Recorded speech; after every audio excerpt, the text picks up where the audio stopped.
He shouted, "Get out of here, you ugly woman," and threw wine on her. As the president of a major beauty group, I had decided to acquire a certain manufacturer for $52 million as part of a large-scale business expansion. I had hoped to foster good relations by hosting a social gathering, but my wife, whom I had sent ahead, came home crying after having wine thrown on her. Furious, I demanded to know who had been so disrespectful to her. Shockingly, it turned out to be the president of the manufacturer. Upon investigating, I uncovered a hidden dark side to him, with scandal after scandal surfacing. Enraged at the insult to my wife, I stormed into the venue and declared the cancellation of the contract. Amid the chaos, the manufacturer's president grew increasingly desperate to protect himself, but eventually lost his temper and started yelling. "You try marrying a headstrong woman like that, you'd lose your mind too." At that moment, his wife appeared from behind, escalating the situation even further. And now, here's to Matt's appointment as president and to new beginnings. Cheers! Cheers! Several hostesses cheered along with the toast. As we clinked our glasses together and drank the liquor that had been poured, the tension eased a little. I am Matt Reed, 32 years old. I have just been appointed president of the beauty company where I had been working. Tonight's celebration was organized for me. That said, only Mr. Morris, the outgoing president, and a few hostesses were present. It was a small, intimate gathering, which honestly relieved me, as it kept the pressure from feeling overwhelming. The reason the party was held at a nighttime venue was simple. It was the place where Mr. Morris and I had first met. Let's go back a dozen years or so. Right after graduating high school, I started working as a busboy at this upscale club. Normally, people my age would still be under their parents' care, heading off to college or trade school, but unfortunately, I had no adults I could rely on and had to fend for myself. My father had disappeared when I was in elementary school. I still have no idea why he left so suddenly. Even when I asked my mother, she never gave me a clear answer. In my hazy memories, he wasn't a bad person. In fact, I even think I was fond of him. Still, the reality was that he had abandoned his wife and young child. After that, my mother did her best, not overly devoted, but enough to raise me on her own. Perhaps due to the stress, she often sought comfort in relationships with different men, constantly dating and breaking up. Then, during my senior year of high school, she left with some man and never contacted me again. Naturally, a mere kid like me had no money to pursue higher education. Without any relatives to turn to, I had to start from scratch, earning just enough to survive each day. That was when the nightlife caught my eye. The pay was much higher than daytime jobs, which seemed very appealing. I had only a vague idea from TV shows and dramas about what working as a busboy involved, but armed with my youth, I dove into the nightlife industry. Luckily, I had plenty of stamina, and by diligently handling countless tasks, I gradually earned the favor of the manager, Megan. I'm sure I was a handful, overwhelmed by the many new things I had to learn, but I was working seriously while gaining basic social skills. Then, one day, something happened. Mr. Morris, president of a nationwide beauty group, came to the club. According to Megan, he was a top client of the club and had a great reputation among the staff. Hearing that, I watched Mr. Morris from a distance and saw that he did seem polite and easygoing, generously ordering bottles. Since it was an upscale club to begin with, I had always thought the customers generally maintained a certain level of class. But even among them, he stood out with a unique presence, almost as if he radiated a special kind of aura. It made me realize that top executives of major companies really are on another level. But then, the usually relaxed atmosphere drastically changed. An unwelcome guest arrived. "It's your fault my life is ruined." Suddenly, a loud, angry voice echoed through the club, followed by the crashing sound of glass breaking. The hostesses let out small screams in response. When the staff and I all turned our heads toward the noise, we saw a man standing in front of Mr. Morris, a man who must have slipped in unnoticed, now clearly agitated. "Calm down. Causing a scene here won't solve anything. I'm always willing to listen if you want to talk. Shut up. This is bad. Despite Mr. Morris's attempts to calm him, the man's rage was uncontrollable. When the man grabbed a nearby liquor bottle, I instinctively sensed what he intended to do next. Before I knew it, I was sprinting toward him, reaching him just before he could swing the bottle. Desperately trying to stop him, I threw my arms around him and wrestled him into submission.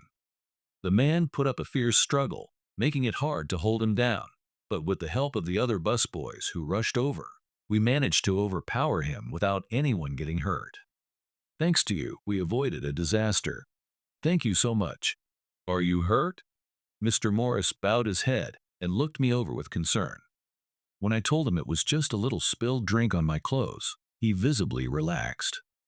Megan called the police, and the intruder, who turned out to be a former employee of Mr. Morris's company, was promptly taken into custody. He had apparently been fired recently for committing fraud within the company. Mr. Morris, looking troubled but still gentle, shrugged as he explained that the man had likely been holding a grudge. Still, you showed a lot of courage for someone so new here. You seem very young. Do you mind if I ask if there's a reason you're working here? Well, it's a bit embarrassing. Feeling comfortable with his kind demeanor, I briefly explained my past and how I had ended up here. Mr. Morris listened carefully, his expression turning thoughtful. After a moment of silence, he rubbed his chin and then made a proposal. How about this? Only if you are willing, of course. Based on what I saw tonight, I'd like to ask if you would become my secretary. What? Your secretary? I was shocked by the sudden offer. I never expected that working as a busboy would lead to a personal job offer from the president of a major company. Of course, you don't have to decide right now. To be honest, it's less of a secretary position and more like a bodyguard role. We can discuss the details later. I'd just be happy if you would consider it. Sure. The offer felt so unreal that my response came out awkwardly, but Mr. Morris simply laughed good-naturedly. And so, through an unexpected twist of fate, I suddenly found myself employed by a major corporation. Maybe to Mr. Morris it was just a whim, but to me it was an act of immense kindness. He patiently taught a young man with almost no social experience how to work and grow, earning admiration from everyone around me. They treated me very well, and I owed him more than I could ever repay. Determined to repay him through hard work, I devoted myself fully to my job.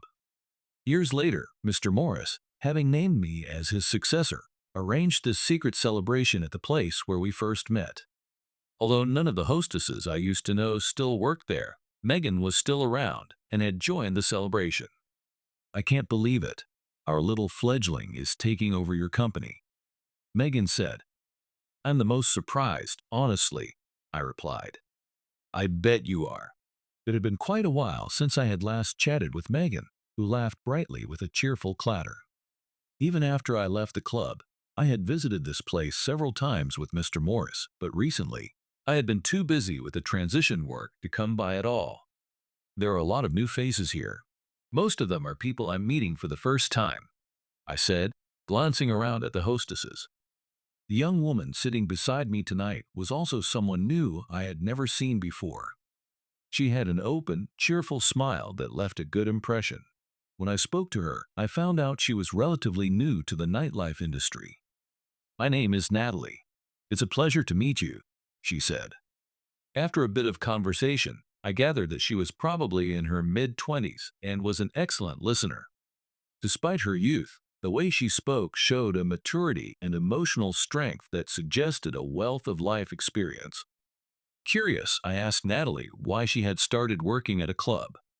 Actually, my father fell seriously ill when I was very young, so I had to quit school after middle school to take care of him. I kept working while providing care, but I found the pay was much better in the nightlife industry. Also, here, they don't care about your education background, which was a huge relief for me. I regretted halfway through that I might have asked something difficult to talk about, but by the time she finished, Natalie had returned to her bright, endearing smile. Everyone's life is filled with different events. Among them, How many people can face hardships without becoming pessimistic, keeping their heads up and smiling? At the very least, I had not been able to smile the way she could. Perhaps it was inevitable that I would be drawn to Natalie, who had a brilliance I lacked. However, this was a high-end club, and I was a customer while she was a hostess. I told myself to respect our roles and suppress the feelings that had begun to stir in my heart. Funny how all that happened. Time really does fly, I murmured. Across from me, Natalie, who was enjoying her meal, smiled warmly. Are you reminiscing again about when we first met? You always do that when you drink, she said teasingly. I'm just savoring my happiness. I'm the luckiest man alive to have such a wonderful wife, I replied. Though she pretended to be exasperated, she didn't seem to mind hearing the story again. We had just gotten married. We were newlyweds, still basking in the happiest days of our marriage. Ever since meeting Natalie at that club, I had carried feelings for her in my heart, but by pure chance, we ran into each other at a movie theater on our day off, and sensing it was my opportunity, I nervously asked to exchange contact information, fully prepared for the possibility of being rejected. To my surprise, she accepted, and from there, the distance between us began to shrink. After going on several dates, our relationship blossomed into something more. And after about 2 years of dating, we finally got married. Upon marrying, Natalie retired from being a hostess and now helps me with my work and between caring for her father. Both personally and professionally, life could not be better right now. All right, but you need to go easy on the drinks tonight. You have that social gathering tomorrow, remember? With her playful but concerned reminder, my mind snapped back from 2 years ago to the present. That's right, tomorrow was an important day. Ever since becoming president, I had been working on my first major business expansion. I decided to acquire a cosmetics manufacturer for $52 million in hopes of developing our own line of beauty products. We had commissioned a research firm to investigate the company's financials, and so far, there were no major issues. The only rumor that surfaced was that the company's president, Aaron Harris, was apparently under the thumb of his wife, who came from a prestigious local family. Hearing that even a company president could be dominated by his wife made him feel strangely relatable. However, since I had only discussed business with Mr. Harris, I still didn't know much about him personally. In an effort to build a strong relationship moving forward, I had arranged a social event bringing together employees from both companies. Right. Then I'll make this my last drink tonight, I said, finishing the whiskey left in my glass, feeling satisfied as I wrapped up dinner.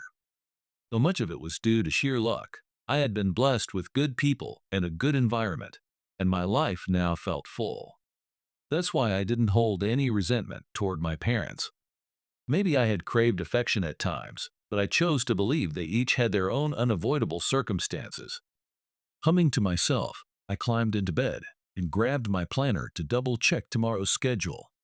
As I flipped through the pages, a single yellowed photograph slipped out and landed on my chest. Oops, better be careful where I tuck things in, I said, picking it up. It was a family photo from a time when I still enjoyed the happiness of being a child, a time I barely remembered now. I could now only see my father's face through this old photo. Thanks to this one picture, I was able to hold on to memories that were fading day by day. My mother was probably doing her best somewhere with another man, but as for my father, even when I found myself wondering, the people in the photo, of course, remained silent, and on lonely days like this, all I could do was gaze at my memories. I carefully tucked the photo back into my planner, closed my eyes, and told myself I needed to get some good rest for tomorrow. Tomorrow's party would be one that Natalie would be attending with me. Tonight, I would fall asleep looking forward to seeing my wife in her party dress. Savoring the happiness I had now, I drifted into a deep sleep. The next morning arrived. Full of excitement, we finished getting ready and were just about to leave the house.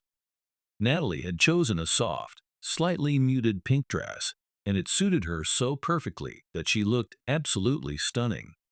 While we were doing a final check to make sure we hadn't forgotten anything, the phone suddenly rang.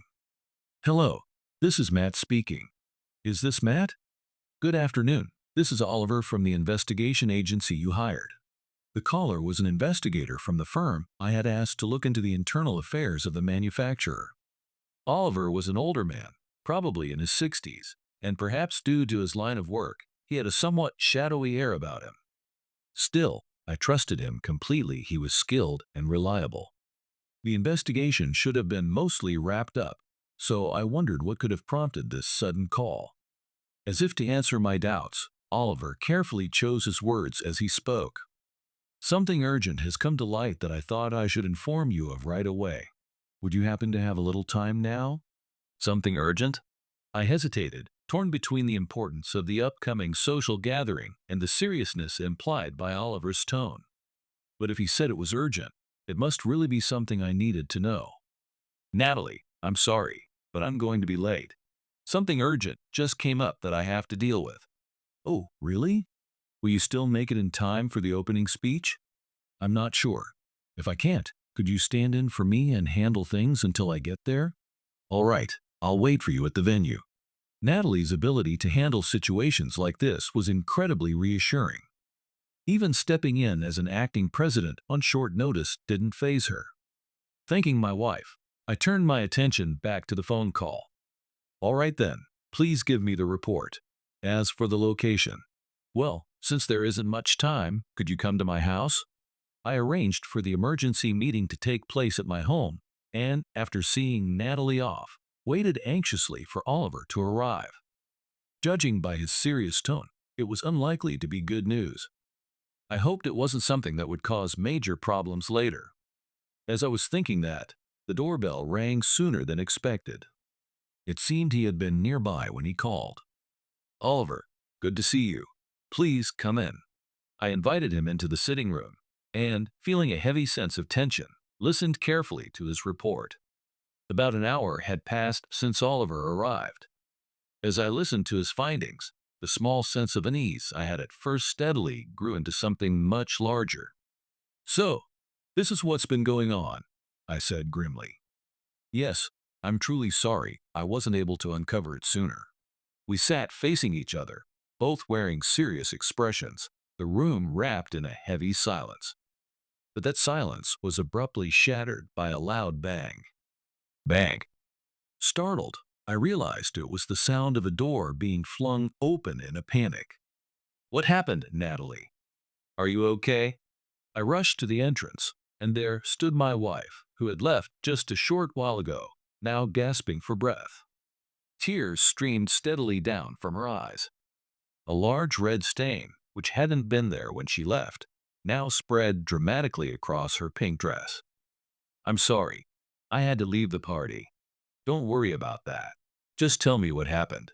Seeing me, Natalie seemed to relax a little, and with even bigger tears spilling down her cheeks, she slowly began to speak. As soon as I walked into the venue, I ran into a former customer who used to harass me. I had reported him back then, and the club banned him, which must have made him furious. The moment he recognized me, he shouted, "Get out of here, you ugly woman," and threw wine at me. That's unforgivable. Even though Natalie bravely fulfilled her role by delivering the opening speech despite her ruined dress, the shock from being so cruelly humiliated must have been overwhelming. She must have been terrified to be screamed at in front of everyone. My blood boiled with rage. There is no excuse for wounding someone so deeply with words and actions like that, especially when it stemmed from nothing but bitter resentment. I couldn't help but blame myself for not being there when she needed me most. What kind of man was he? Do you remember his name? I asked as gently as I could, not wanting to put any more strain on my shaken wife. Now that she was back home and had calmed down a little, the tears in her eyes were finally starting to dry. I think his name was Aaron Harris. Aaron? I raised my voice in shock at the name she mentioned. If I hadn't misheard, that was the same name as the president of the cosmetics manufacturer. And it seemed that surprise wasn't missed by others. The investigator in the sitting room, wearing a grave expression, called out, "Matt," and joined the conversation. Oh, I'm so sorry. I had no idea you had a guest. How embarrassing. It's all right, Natalie. We were actually just receiving a report about Aaron. What? What do you mean by that? But there was no time to explain everything to her. I pulled out my phone and, burning with rage, immediately called Aaron. However, no matter how many times I called, he refused to pick up. Damn it, I'll just have to go there myself. Would you mind if I came along? I believe I could be of some assistance. Yes, please do, I muttered, unable to hide my irritation, and the capable investigator quickly picked up on the situation and offered his help.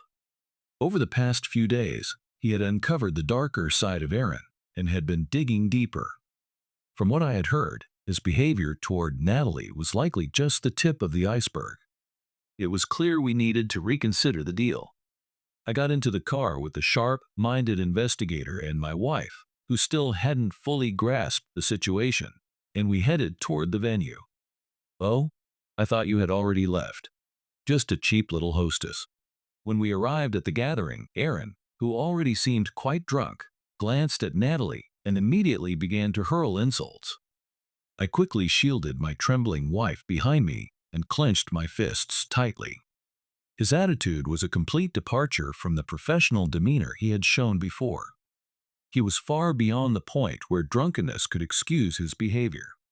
I heard you insulted my wife, Mr. Harris. Such behavior is absolutely unforgivable. The deal is off. I marched straight toward him, my voice fierce and commanding. Wife! The middle-aged man gasped in shock. From his earlier remarks, it was clear he had assumed Natalie was just a hostess hired for the event. Finding out that she was actually the wife of a business partner sent him into a panic. Sweat broke out on his forehead as he desperately tried to figure out a way to salvage the situation, his alcohol-fogged mind struggling to keep up. However, after only a few seconds, he shamelessly recovered from the shock and faced me defiantly. Mr. Reed, surely you don't think you can simply cancel the deal over something like this? Many personnel have already been mobilized, and canceling now would cause significant disruption to both of our company's plans. It was an obvious attempt at intimidation, using the threat of losses. His sheer brazenness made my blood boil even more. During our previous meetings, he had never shown this side. Clearly, he was far more calculating than I had realized. The gathering, once filled with a warm atmosphere, had now turned into a battleground, sparks flying between us. Humph. Speaking out emotionally like that will only endanger your own position, Mr. Reed. You've got some nerve. While I was trying to come up with a rebuttal, another attack came flying at me. He was probably trying to provoke me and make me lose my composure. The way he raised his eyebrows mockingly and acted as if he were the calm one was utterly infuriating. I almost fell into his trap and lashed out verbally, but thankfully, someone standing next to me intervened just in time. Mr. Reed, if I may suggest something, both of our companies mainly offer products and services targeted at women. Given that, Mr. Harris's recent behavior poses a serious risk to the company's image. How about proceeding with the contract while removing only him from the picture? The dependable investigator had thrown me a lifeline. I immediately accepted the suggestion. I see. That's a good idea. As you said, Mr. Harris is a walking risk. It's only natural for the company to take care of such matters. What are you saying? Are you planning to remove me, the president of this manufacturer? It was just one mistake. Aaron, who had been regaining his composure, started to panic again. The glare he threw at Oliver seemed to scream, "Mind your own business." What followed were desperate words of self-preservation, unbearable to hear. It was because I was drinking. I would never behave like that under normal circumstances. So, since it happened at a drinking event, can't we just agree to keep it between us? He glanced around frantically, trying to find allies, but the stares from the gathered people were cold. No matter how much he tried to save face with pathetic excuses, no one stepped forward to support him. With all due respect, Mr. Harris, upon investigating your company, we have found that this incident is not an isolated case. Oliver stated plainly, then pulled out his phone and played a certain video. It was the scene from earlier, where Natalie was splashed with wine and insulted. "What do you think you're doing? Trying to blackmail me with that?" "No, this isn't blackmail. The video was recorded by one of my associates. It has been edited for privacy considerations and sent to your company's employees by email, along with a note asking, if you have experienced similar incidents, please contact us. We've already received about 5 replies." When had this investigator managed to prepare so thoroughly? I was simply astounded by how calmly and methodically each move had been laid out. Seeing Aaron, who now looked completely pale, it was clear he knew exactly what he was guilty of. "As expected, I cannot work with someone like you. Your fate will be decided immediately after your company comes under our control." I declared it firmly and without hesitation. Aaron ground his teeth in frustration, his face twisted into a furious scowl, looking as if he might lash out at any moment. But I knew that showing any fear would be a loss, so I stood my ground with unwavering resolve. After a heavy silence, Aaron finally erupted, shouting as if to vent all his pent-up anger. "Why? Why does nothing ever go right for me? Why do women always get in my way? You try marrying a strong-willed woman. You'd lose your mind too," he shouted in one breath, then drained the rest of his drink and slammed his fist down on the table with a loud bang. He clearly harbored a deep resentment toward women. The veins bulging at his temples were a visible testament to the stress he claimed to feel. However, his raging attitude was soon shattered by the arrival of an unexpected figure. The sharp, brisk sound of high heels clicked closer from behind Aaron. "Who are you calling a strong-willed woman? Eek, Kimberly? What are you doing here?" At the sudden voice directed at him, the middle-aged man let out a startled cry and shrank back immediately. I quickly realized that this must be Kimberly, the famed daughter of a distinguished family and Aaron's strong-willed wife. Just as I thought what perfect timing it was, Oliver leaned in and whispered. I asked her to come. Another brilliant move on his part. "Nice to meet you, Mr. Reed. I'm Kimberly, Aaron's wife. I overheard something about a video. Does this incident involve my husband?" Kimberly greeted me politely, but got straight to the point. Her confident, commanding presence made it clear why she was known as strong-willed. From what I had heard, she was currently serving as an executive vice president at her father's company. And it wasn't a position she had inherited through favoritism. She had earned it through her own abilities. She had a reputation for being exceptionally sharp and was widely rumored to be the company's next president. Aaron had originally worked at her father's company as well. I had no idea how he had managed to win her over, and frankly, I couldn't understand why she had ever chosen him. I nodded in response to her question and signaled to Oliver to show her the video. As she watched the footage of her husband assaulting a woman he didn't even know and then viciously insulting her, her eyes widened in shock. "Is the woman in this video her?" "Yes." Natalie, startled by the sudden question, answered timidly. Recognizing the evidence of her husband's violence, Kimberly immediately bowed her head. "I sincerely apologize. My husband's outrageous behavior and words. It must have been terribly frightening for you. Please accept my deepest apologies." Her voice, filled with pain and remorse, showed a genuine concern for Natalie. It was clear to everyone that Kimberly was offering a sincere apology from the bottom of her heart. Natalie, too, seemed to accept her apology, though she fidgeted nervously, unsure of how to respond to the woman who kept bowing deeply before her. Meanwhile, Aaron stood trembling before his wife, unable to say a word. He clutched his head as if realizing there was no way to talk his way out of this, revealing his true selfish nature. I asked Kimberly to please lift her head. "I truly don't know how to properly apologize. We would, of course, like to compensate for your damaged dress, and I will contact you again about that. I bear some responsibility for this situation as well, and I intend to have a long, serious talk with my husband once we get home. Actually, Mrs. Harris, there's something else I need to tell you." I interrupted Kimberly just as she looked ready to grab Aaron and drag him out. She looked momentarily puzzled, but quickly said, "Please go ahead," inviting me to continue. It was time to reveal the hidden side of Aaron that Oliver had uncovered during his investigation. From the moment I heard the report at home, I had decided to tell her. Your husband has been plotting to bring you down. At those words, everyone except me and the investigator gasped. Bring Kimberly down?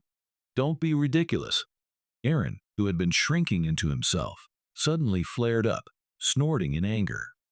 But after everything that had happened, his credibility was already in ruins. Not even his own wife stood with him now. My voice alone echoed through the silent venue. Aaron had a strong tendency to look down on women, and many, including Natalie, had suffered because of him. Whether it was because of the stress he claimed Kimberly caused him or not, it was clear that he would lash out in anger whenever a woman didn't bend to his will. And the one he resented most of all was his own wife, Kimberly. Clearly, having his fragile pride trampled day after day had festered into hatred. Eventually, Aaron had begun offering money to club employees, ordering them to lure his wife into a scandalous situation to ruin her reputation. When I revealed this, even Kimberly, strong as she was left speechless. It was no wonder finding out your own husband was plotting to destroy you was a devastating shock. I know it's not my place, but I highly recommend you take action before anything worse happens. Thank you for your concern. You believe that liar over me, Kimberly?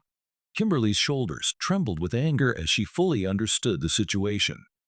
She silenced her husband with nothing more than a single cold glance. Completely cowed by her fierce spirit, Aaron couldn't utter another protest. Now that he has proven himself to be a man of nothing but empty words, I think I'll be filing for divorce as early as tomorrow. There was not a hint of hesitation in her resolute voice. Aaron hung his head, utterly defeated by what was effectively a public divorce declaration. He had lost both his position and his family in a single day. It was nothing more than the natural consequences of a life spent hurting others. And yet, I still hadn't finished holding him accountable for what he had done to Natalie. You still haven't apologized directly to my wife yet, Mr. Harris. It might have felt like pressing him further, but he had to take responsibility for what he had done. At my urging, the broken man finally lowered his head, his eyes vacant, and at last apologized to Natalie. I'm sorry. A month later. Despite everything, we successfully completed the acquisition of the cosmetics manufacturer as originally planned.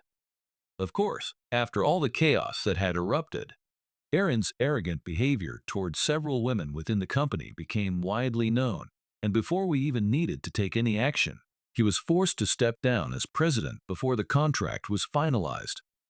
The fire only lit what was already smoldering, said the woman who took over as the new president of the cosmetics company, cutting him off sharply. Something about her reminded me of Kimberly, and perhaps she, too, had been one of Aaron's many victims. In any case, the rest of the company was full of decent, respectable people, and I was satisfied with the decision to bring them under our umbrella. According to rumors, Aaron, having been kicked out of his home, fled town in disgrace. Even if he wanted to find another job, betraying the daughter of a local dignitary had left his name far too tarnished. In this area, where Kimberly's father held strong influence, there was hardly any company that would be willing to hire Aaron now. It seemed only fitting that he would be forced to start over in a new place. No one cared anymore about what had become of him. Welcome home. There's a package for you. I put it on the table. As always, my lovely wife greeted me warmly when I got home.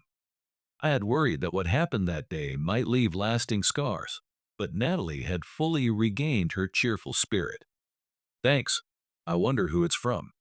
Oh, it's from Oliver. I checked the sender and immediately thought of the man who had worked so hard to resolve the crisis back then. He was a sharp, forward-thinking professional. If anything happened again, I would definitely want to hire him. I opened the slightly large box and found a bouquet of flowers, preserved so that they would last a long time. My eyes dropped to the message card included inside. It was a real pleasure to work with you, even for a short while. Congratulations on your business expansion. Something about the congratulatory message felt strange. The tone was much more casual than when we had worked together, almost familiarly so. I stared at the card, rereading the sentences over and over. There was something nostalgic about the handwriting. Where had I seen it before? No way. A sudden possibility struck me. With my heart racing, I pulled out my favorite planner from my work bag, and from it, I retrieved an old, worn photograph. It was a keepsake I had never been able to throw away, something that had been left behind at my childhood home. On the back of the photo, in the same distinctive handwriting, were the words, "Happy third birthday, Matt."